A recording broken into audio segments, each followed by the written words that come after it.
تو میں یہ کہہ رہا تھا کہ آپ تمام حضرات کا شکر گزار ہوں، اور اس موقع پہ اخیر میں آپ صلی اللہ علیہ وسلم کی وفات سے پہلے جو آخری وصیت ہے اس کی یاد دہانی کرانا چاہتا ہوں۔ الصلاۃ الصلاۃ وما ملکت ایمانکم، کہ میری اللہ امت اکبر۔ نماز قائم کرو اور غلاموں اور باندیوں کے ساتھ حسن سلوک کرو۔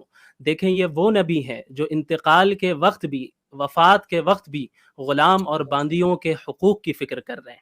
آپ کس بنیاد پر اللہ کے رسول صلی اللہ علیہ وسلم پر سلیوری اور پورے مسلمانوں پر اور اسلام پر سلیوری پروموٹ کرنے کا الزام لگا سکتے ہیں؟ لہٰذا آج یہ اگر آپ الزام لگاتے ہیں تو پھر اس کی بنیاد دو ہو سکتی ہے، ایک تو یہ کہ جہالت بنیاد ہو سکتی ہے، دوسری یہ کہ عداوت بنیاد ہو سکتی ہے۔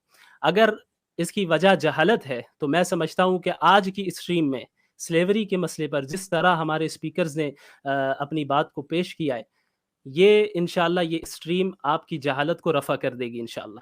لیکن اگر اس کی بنیاد عداوت ہے تو انما علیک البلاغ وعلینا الحساب، ہمارا کام آپ تک پیغام پہنچانا ہے، قبول کرنا نہیں کرنا یہ آپ کا کام ہے، اور حساب لینا اللہ کا کام ہے۔ جزاکم اللہ خیر۔